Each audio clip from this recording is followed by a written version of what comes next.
afternoon, and thank you for joining us on Across the Fence. I'm Jolene Whitney. Each year, our program has the honor of announcing the winner of the Vermont Dairy Farm of the Year award. This year, we traveled to Caledonia County, where a dedication to family and community makes Scotch Farm first among equals. Here's Ben Willis. Just down the road from Ryegate Corners is a family-owned conventional farm. This 500-acre dairy has 240 acres of corn, 260 acres of grass, with 260 adult cows, including young stock. It's the Scotch Farm, owned by Ethan and Erin Nelson, and the winner of the 2024 Vermont Dairy Farm of the Year. Ethan and Erin's journey began when they met as undergrads at the University of Vermont. She was pre-vet and I was animal science, and then she went off to Purdue and I had to wait it out, but it was well worth it. So she graduated and started working, and we became business partners with my parents, and then eventually they basically phased out and we became full owners. Just a couple of years into running his parents' farm, Ethan and Erin were faced with a big decision when his cousins down the road announced that they would be selling their farm.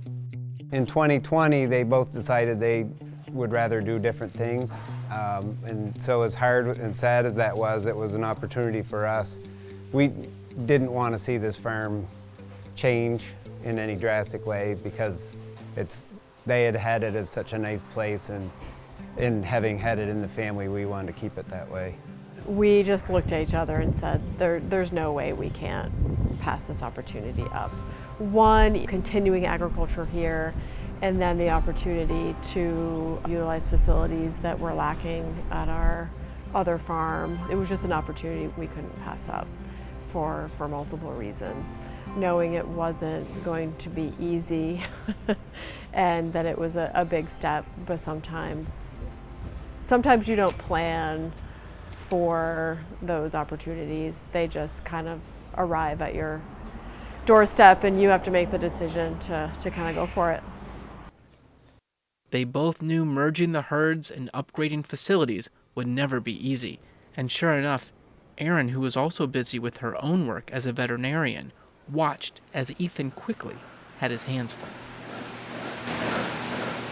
But he literally went from milking 110 cows to milking like 250 cows overnight. So just that physical change. And he was still in the process of doing different things for cow flow and improving efficiency. So we had some long days. The first season, all of a sudden he's cropping more acres, right? So for him, that was just that first season of adjusting to the increased acreage, the increased cow numbers. It was just an adjustment. I was always thinking, like, how can we, combine the two herds smoothly without problems. I mean, cows are not immune to transition, so we wanted to do it in a way that they would feel the less transition possible. The timing of the transition also added another hurdle. We moved the animals over here the last day of April in 2020.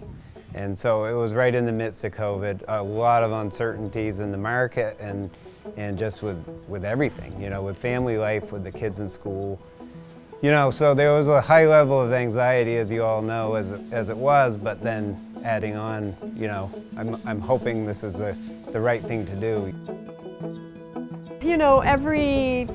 Every person who's involved in agriculture is aware that, margins are slim and we are all at the mercy of the market, and milk price fluctuation is something that all farmers deal with. So you never know completely what the future holds on that front, right? You just know and try to control the things you can control, whether it's your feed quality or making management decisions to try to have that foundation. And it was right at during the pandemic too. So, restaurant markets, dining hall markets, all of that stuff for our co-op had kind of fallen out. So it was a crazy time. Ethan and Erin kept plowing forward, upgrading facilities and capitalizing on opportunities offered by combining the two farms. So you'll see our new manure pit that we built. We had it basically in a little over a year from when we came here. We had the manure pit completed. That was a big deal for us. And then we raise our own corn silage and haylage, and we had a pretty old, outdated parlor. And we had put in a newer heifer barn and dry cow barn, and we needed that here. So now we have, that's why we can put heifers over there and milk everybody here quite efficiently. The effort to improve their operation is always ongoing. Ethan and Erin's background means they pay close attention to the well-being of their livestock. And it's hard when you're watching your cows every day to see all the time, like, is this a good way? Is this a bad way, you know? And let's not kid ourselves. We're always looking at benchmarks from other farms. You know, this is working great for this person. So we're always copying success. It says a lot about Ethan that even with so much work on his plate, he opted to go with sand bedding, even as it added more work. Sand's kind of a hard thing to deal with. You know, all year it's wearing out your equipment, and it's you know, settling out in the pit in different places. But when you look and you see the cows just laying in them completely comfortable, it's, for us, it's not a question.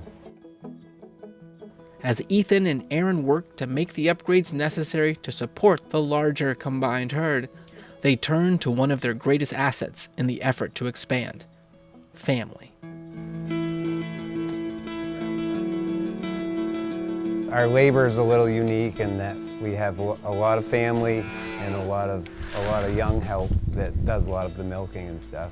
And luckily we're really fortunate, and Ethan may have mentioned too, his cousin, one of his cousins who lives right here, he was available to help a lot with the transition on that front the first season.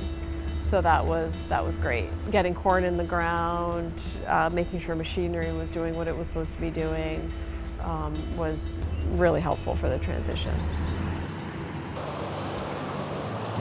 Open cystic right, and open seal right.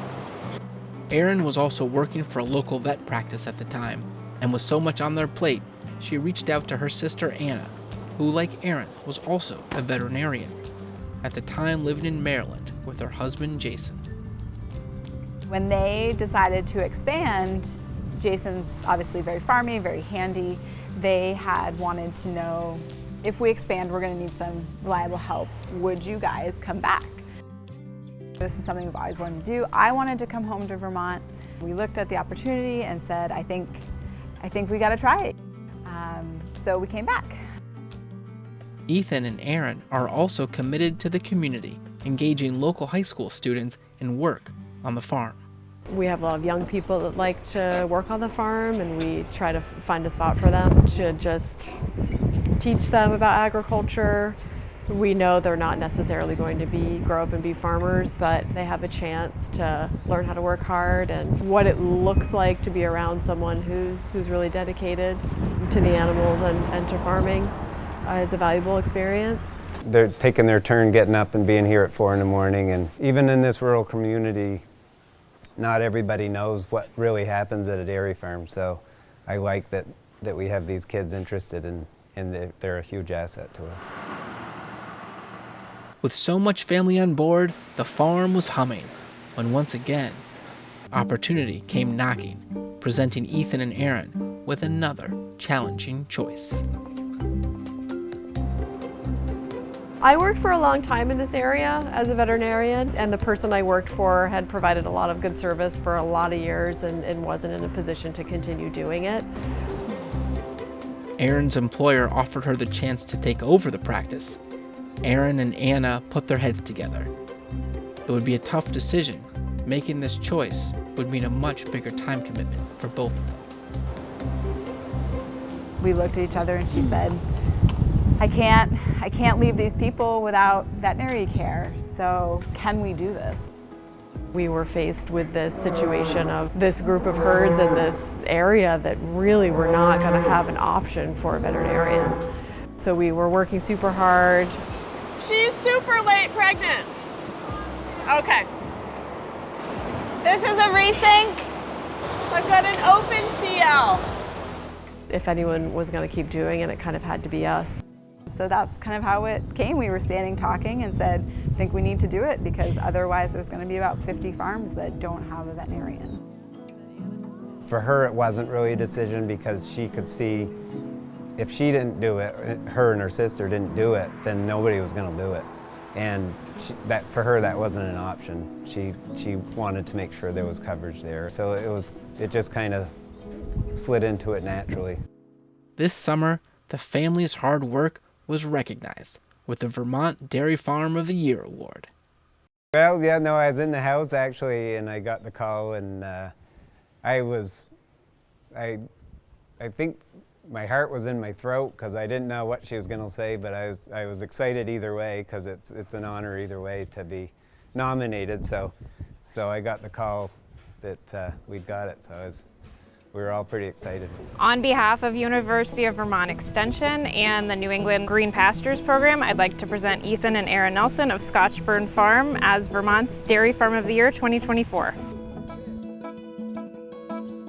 I think what really made this farm stand out is Ethan and Erin's commitment to not only their family and farming, but also the broader community. Erin's investment in the community by purchasing a dairy veterinary practice, and also their investment in young people. One of the things that really stood out to me, as well as all of the judges, is the amount of accomplishments that Ethan and Erin have been able to undertake in the short amount of time since they've taken over this farm. They were able to expand their milk house, and they have a new manure pit that's set up for expansion. So I think they really have a long-term picture for this farm, not only for the next few years, but even into the next generation. Watching Ethan and Erin work, it is clear that they have a passion for what they do. I mean, there's going to be those times you're out there until 9:30. You got to want to be out there, and so I enjoy the cows. Usually, sometimes they get to you, but usually they're nice to have around, and you know, we do our own cropping, and that's just something that we enjoy, and you know, you get a nice day and you're outside all day. My employees and relatives and everybody that help are awful good about doing stuff too. I like to be out here, you know. You have to be a dairy farmer. You gotta want to be out there. In Ryegate, I'm Ben Willis with Across the Fence. Our congratulations to the Nelsons. The Vermont Dairy Farm of the Year award is given annually by UVM Extension, the Vermont Agency of Agriculture, and Vermont Dairy Industry Association. It's not too early to get your nominations in for 2025. You can nominate a friend or a neighbor who you think deserves this top honor among dairy farmers. You can visit the website on your screen and fill out the forms. I'm Jolie Whitney. This is Across the Fence. Have a good one.